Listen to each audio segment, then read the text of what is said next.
Baik teman-teman semuanya, Assalamualaikum warahmatullahi wabarakatuh. Perkenalkan kami dari kelompok 3 Ekonometrika. Di sini kami akan menjelaskan terkait bagaimana uji asumsi klasik data sekunder yang ada pada aplikasi Edjus. Di sini saya mewakili dari teman-teman saya, yakni saya sendiri sebagai Muhammad Siska Nugra Fauzi, kemudian ada Anaila Fauzia, ada Risma Syamsabila, ada Jenita Altina Fauzia, kemudian ada Rifa Khairunnisa. Selanjutnya kita lanjut ke pembahasan. Oke teman-teman semuanya, sebelum masuk ke uji asumsi klasik, ke prakteknya saya jelaskan terlebih dahulu terkait apa itu uji asumsi klasik. Uji asumsi klasik merupakan suatu uji yang dimana digunakan untuk menganalisis data sehingga data tersebut dapat dipastikan terdistribusi secara normal, kemudian dapat diuji kevaliditasnya. Nah, di dalam uji asumsi klasik terdapat 4 uji. Yang pertama ada uji normalitas, kemudian uji heteroskedastisitas, uji autokorelasi, dan uji multikolenialitas. Mungkin cukup. Kita lanjutkan ke pembahasan selanjutnya. Baik, di sini saya akan menjelaskan apa itu uji normalitas. Uji normalitas merupakan sebuah uji statistik yang digunakan untuk mengetahui apakah data terdistribusi normal atau tidak. Uji ini sangat penting karena banyak analisis parametriknya, seperti uji regresi, uji ANOVA, dan uji T, yang mengasumsikan bahwa data berdistribusi normal. Baik, saya akan menjelaskan mengenai uji heteroskedastisitas, di mana uji heteroskedastisitas merupakan pengujian yang dilakukan untuk mengetahui apakah terjadi ketidaksamaan varian dari residual dalam model regresi. Dengan kata lain, untuk memastikan apakah terjadi kesalahan prediksi di semua level dalam varian residual independen. Uji autokorelasi adalah tes untuk mengecek apakah ada suatu error atau kesalahan dalam model regresi yang saling berhubungan atau tidak. Kalau error saling berhubungan, itu artinya ada autokorelasi yang bisa membuat hasil analisis jadi tidak tepat. Uji ini penting supaya model kita valid dan bisa dipercaya. Multikolenialitas merupakan kondisi di mana terjadi korelasi tinggi atau bahkan sempurna dari antara dua ataupun lebih variabel independen dalam model regresi. Multikolenialitas merupakan pelanggaran dalam asumsi klasik yang mengganggu hasil analisis regresi. Nah, multikolenialitas ini dapat dideteksi dengan menggunakan varian isolation factor atau metode lainnya seperti uji korelasi antar variabel independen. Baik teman-teman semuanya, sebelum masuk ke uji asumsi klasik, saya jelaskan terlebih dahulu terkait data yang kami gunakan. Data ini kami peroleh dari Badan Pusat Statistik terkait pengaruh kemiskinan dan pertumbuhan ekonomi terhadap indeks pembangunan manusia di Kota Bandung. Yang pertama ada kemiskinan, kemudian pertumbuhan ekonomi, serta indeks pembangunan manusia. Mungkin setelah ini kita masukkan data yang ada di Excel ke dalam Edjus. Kita klik file, kemudian klik new, kemudian klik profile. Nah, di sini kita masukkan tahun pertamanya yaitu 2014 dan tahun terakhirnya 2023 sesuai dengan data yang telah kita gunakan. Kemudian klik OK. Setelah muncul seperti ini, kita klik objek, kemudian klik new object. Untuk type of objeknya kita menggunakan series. Kemudian ininya kita ganti ke pertumbuhan ekonomi. Setelah pertumbuhan ekonomi, kita masukkan lagi kemiskinan. Setelah itu kita masukkan lagi IPM. Dan kita grupkan ketiganya. Klik kanan, kemudian klik open, klik group. Nah, setelah itu masukkan data yang ada di Excel dalam Edjus.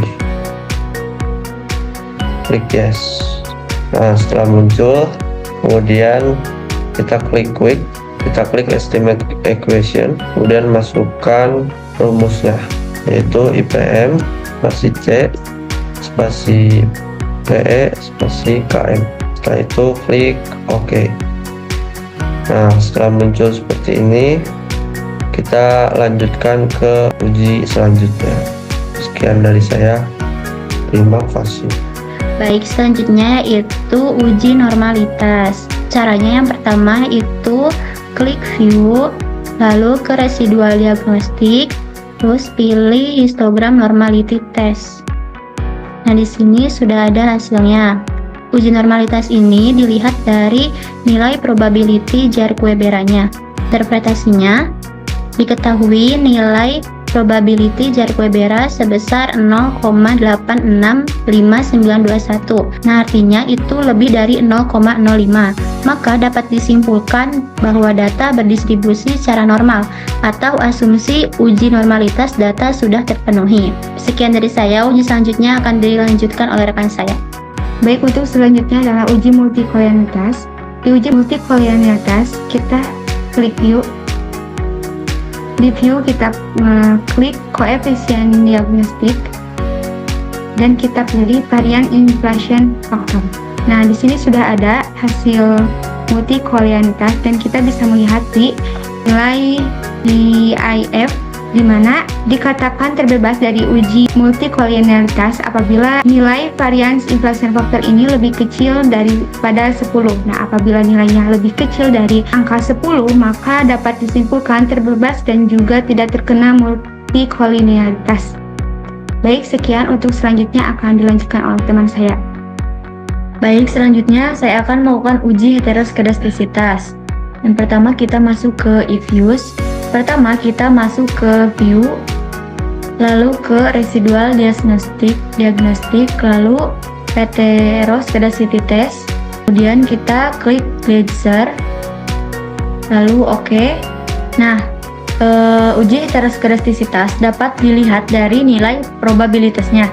Jika lebih dari 0,05 maka terbebas dari heteroskedastisitas. Dapat dilihat di sini probabilitasnya nilainya 0,22 sehingga untuk uji ini dalam pengujian kali ini terbebas dari heteroskedastisitas. Baik, mungkin untuk uji selanjutnya akan dilanjutkan oleh rekan saya. Selanjutnya kita akan tes atau uji autokorelasi. Untuk caranya kita klik view di sini, lalu ke residual diagnostic. Lalu di sini ada serial correlation ini. Kita klik di sini. Dan untuk linksnya betul 2, kita klik OK. Model regresi dapat dikatakan terbebas dari autokorelasi apabila uji Bruch-Godfrey menunjukkan nilai probabilitas prob F statistik atau prob chi-square di sini lebih besar dari 0,5. Dalam penelitian ini, hasil uji Bruch-Godfrey-nya menunjukkan nilai prob 2,5 ini sebesar 0,5107 dan prob chi-square 2-nya sebesar 0,30778. Nah, karena kedua nilai probabilitas ini tersebut lebih besar dari 0,05, maka dapat disimpulkan bahwa tidak terjadi autokorelasi dalam model regresi ini. Dan hasil ini juga diperkuat oleh Darwin-Watson ini yang mendekati angka 2. Di sini terlihat 1,86066 sekian, sehingga memberikan dukungan tambahan bahwa model regresi tidak mengalami autokorelasi. Sekian dari saya, terima kasih.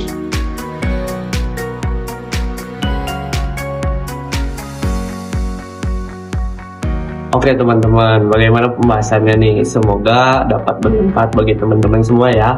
Mungkin sekian yang dapat kami sampaikan terkait uji asumsi klasik data sekunder di aplikasi if-use. Kurang lebih mohon maaf. Wabillahi taufiq wal hidayah. Wassalamualaikum warahmatullahi wabarakatuh.